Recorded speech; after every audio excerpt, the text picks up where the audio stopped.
San Mateo between Central and Copper in Albuquerque is back open this morning after police say they've investigated the scene of a suicide. Now, police aren't saying exactly everything that happened there, but here's what we know so far. This all started about 3 o'clock yesterday afternoon here at what used to be the premier motel. It's at Central and Salado. Now, officers rushed out there after they got a call about a fight with a man who maybe had a gun. Now, police won't say if that man fired any shots, but we saw detectives looking at what looks like a bullet hole on the gas cap cover of a car out front. Now, just after that, officers caught up with this man in his blue hatchback car here. This is what led in Girard and chased him up Central to San Mateo. Now, here an officer says that man had a gun pointed at his head.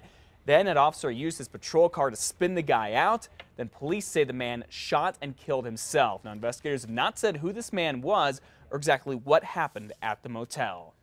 Well, state police are now confirming a big story that we broke earlier this week. This is the one about Justin Bieber that is getting national and even international attention. Police say that Dana Martin, who is already a convicted killer, recruited Mark Stake and his nephew Tanner Ruan, to kill 2 people Martin knows and the pop star Justin Bieber. Stake and Ruan are from Albuquerque, and police arrested them before anything happened. Now, headlines about this are all over the internet, all over the world, on TMZ and Online. Plus, they're in the LA Times, CBS News, Huffington Post, and USA Today. And just this morning, a few hours ago, a radio station from Dublin, Ireland, called us asking about the story. A man accused of raping and beating a woman so badly that she nearly died changes his plea to guilty. Yesterday, an Albuquerque judge sentenced Ryan Estrada to 22 years in prison. DNA linked Estrada to the attack of a woman in her northeast Albuquerque apartment back in August of 2010. The victim has a permanent loss of her ability to speak. Medical investigators are looking into the grisly murder of an 88-year-old Carlsbad man. Now, police say he lived with his wife and son. Thomas Allenbaugh's grandson in Virginia called Carlsbad police Friday, saying that he hadn't heard from his grandfather in a while and hadn't seen him in years. Investigators served a search warrant at the elderly man's home and found him. They say he was dismembered and buried in his backyard. Police say neither the elderly man's wife or son reported him missing. They aren't saying who the persons of interest are in the case, but they do say that the family is cooperating. Police lapel cameras. All Albuquerque police officers have them, but the nearly 300 Bernalillo County Sheriff deputies don't. And right now, the sheriff is not looking into getting them for his deputies. Dan Houston didn't want to talk with us about this on camera. Instead, he sent us an email saying deputies use belt recorders that tape audio but not video. The sheriff also says he's not necessarily opposed to the cameras, but they're just too expensive right now. They cost about $100 a piece. Plus, the sheriff has to pay to record the video and then store it. All of Albuquerque's police officers now have them, and here's what the police chief told us about them earlier this year.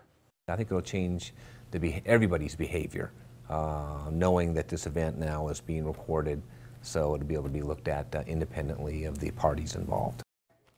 Now, we also asked county commissioners about the idea of sheriff's deputies using the cameras. They say they'd be interested in having the deputies use them, but that is all up to the sheriff. Roswell police are still looking for a burglar who they say murdered a man who walked in on him on Tuesday. Saul Sanchez here grew up in Roswell, was back in town for a funeral when police say he surprised the burglar. Investigators do not know much about the shooter right now.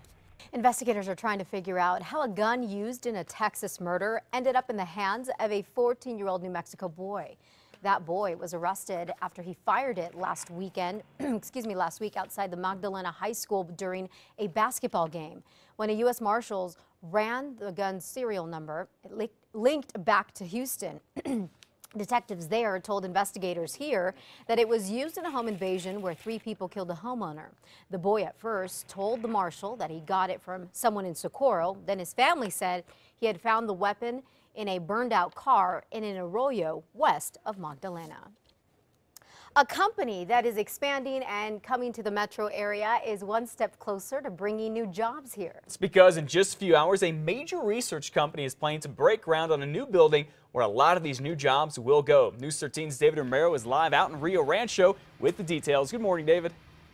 Good morning, Matt. Well, there's a dark, empty field behind me, but when the sun comes up and the shovels hit the dirt, Stoller Research, which is based out of Raton, New Mexico, is going to finally expand down here to Rio Rancho. Now, corporate executives tell us that with the new building coming to a more populated area like Rio Rancho, they can increase productivity and increase production into other endeavors. Now, the company was founded back in 1983 and basically is a research and development company that specializes in state-of-the-art radio geophysics. Now, to break that down, primarily their work was used for the safety of workers in mines. That's now been expanded to developing products which protect soldiers in the military from things like improvised explosive devices. Now, starting off, the company will bring about 25 jobs to the area, 10 positions of which have already been filled.